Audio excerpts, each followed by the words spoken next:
Bonjour Marie-Toussaint. Bonjour Monsieur Wittenberg. Bonjour, mais merci d'être avec nous ce matin. On va évoquer en détail votre campagne de ces élections européennes. Un mot d'abord peut-être sur ce qui se passe en Nouvelle-Calédonie. On le voyait à 7h30, la situation reste très tendue. Après le départ d'Emmanuel Macron, un homme de 48 ans a trouvé la mort, abattu selon le procureur par un policier qui était pris à partie physiquement par des manifestants. C'est le 7e décès sur l'archipel. Quel regard vous portez et plutôt quelle solution vous préconisez pour sortir de cette spirale de la violence ? Bon, c'est terrible, cette mort. Plusieurs qui étaient extrêmement jeunes. Donc d'abord, je veux apporter toutes mes condoléances aux familles.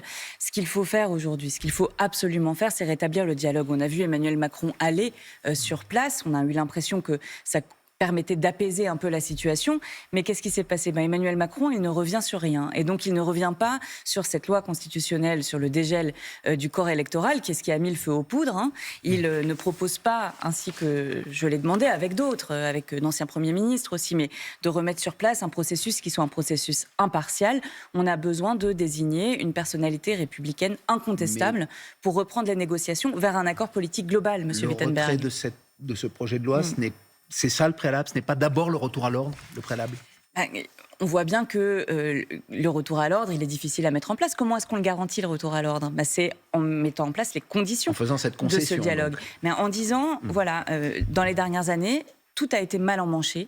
L'État a donné l'impression d'être partial. Aujourd'hui, on se remet autour de la table pour un accord politique global qui comporte les questions constitutionnelles, mais aussi économiques, sociales et environnementales. À 2 semaines des européennes, ce sera donc le 9 juin, votre campagne bat son plein. Vous dévoilez d'ailleurs une nouvelle affiche que l'on verra sur les panneaux électoraux bientôt. Oui. Mais dans les sondages, force est de, quand on voit cette affiche, donc vous êtes à la peine, notamment face à Raphaël Glucksmann, qui attire une partie de l'électorat de Yannick Jadot, il y a 5 ans, qui votait écologiste et qui aujourd'hui est plus tenté par sa liste, celle de Raphaël Glucksmann, que par la vôtre. Comment l'expliquez-vous et surtout comment vous allez y remédier ? Écoutez, moi, ce que je veux dire à ces gens-là, à ces électeurs, ces électrices qui veulent voter pour l'écologie, c'est qu'il ne faut pas se fier aux contrefaçons, qu'il faut voter écologie. Je vous explique.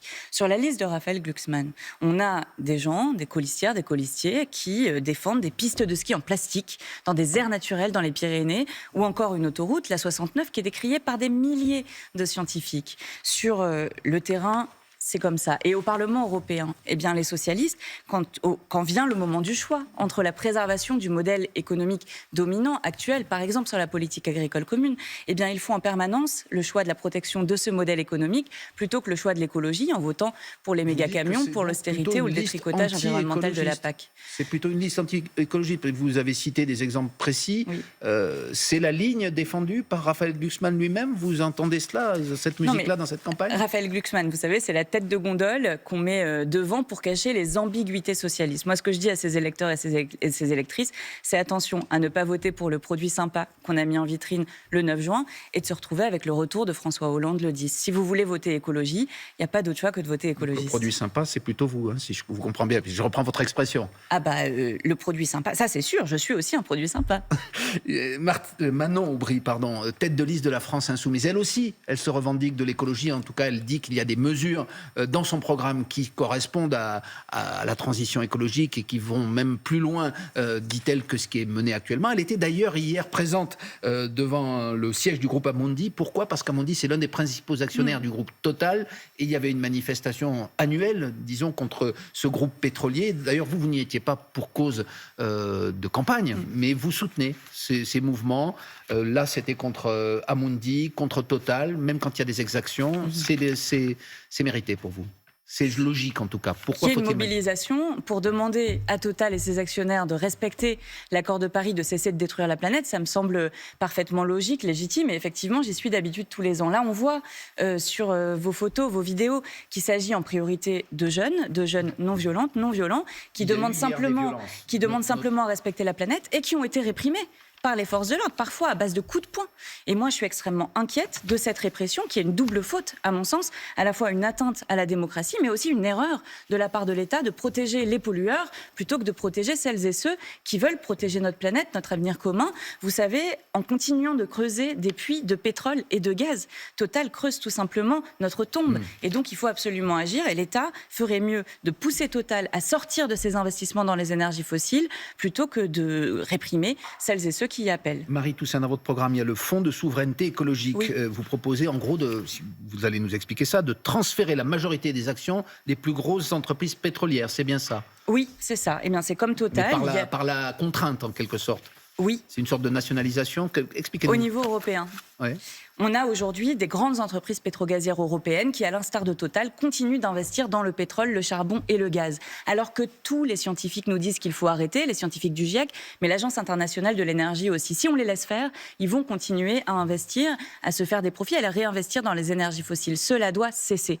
Et donc, je demande un fonds de souveraineté écologique européen qui permette de rentrer au capital, devenir actionnaire majoritaire de ces entreprises. Pour faire quoi? Bien, pour retirer tous ces investissements qui détruisent et les déplacer intégralement dans les énergies renouvelables. C'est bon pour le climat, évidemment. C'est bon pour la santé. C'est bon pour l'emploi sur notre territoire. En bref, c'est gagnant, gagnant, gagnant. Mais en même temps, vous êtes consciente qu'il n'y a pas de majorité aujourd'hui au Parlement européen pour voter cela. Votre groupe écologiste au niveau européen, c'est le 4e, il y a 74 eurodéputés.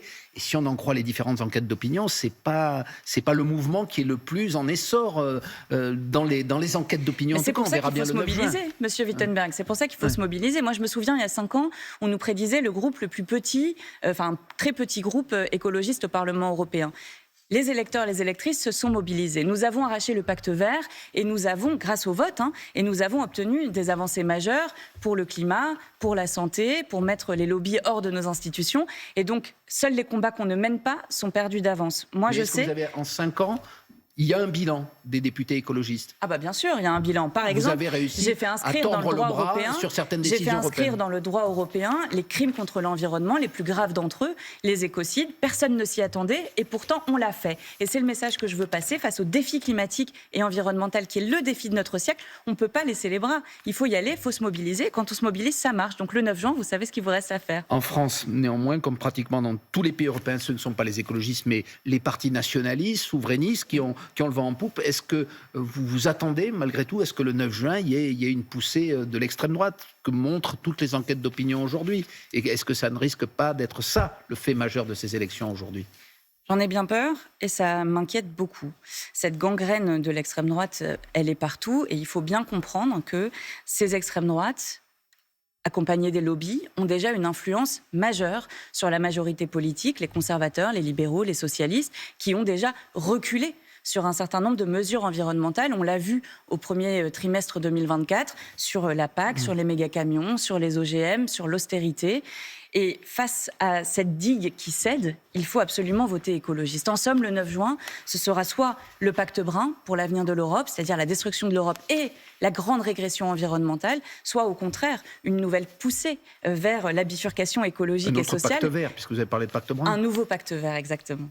Merci beaucoup, Merci à Marie vous. Toussaint, tête de liste donc des écologistes pour les élections européennes du 9 juin. C'est la suite de Télématin. Merci beaucoup. Et produit sympa de la liste, c'est ce que vous nous disiez, le produit sympa de la liste écolo, mais qui dénonce un autre produit sympa, Raphaël Glucksmann, qui est, selon elle, tête de gondole pour cacher les ambiguïtés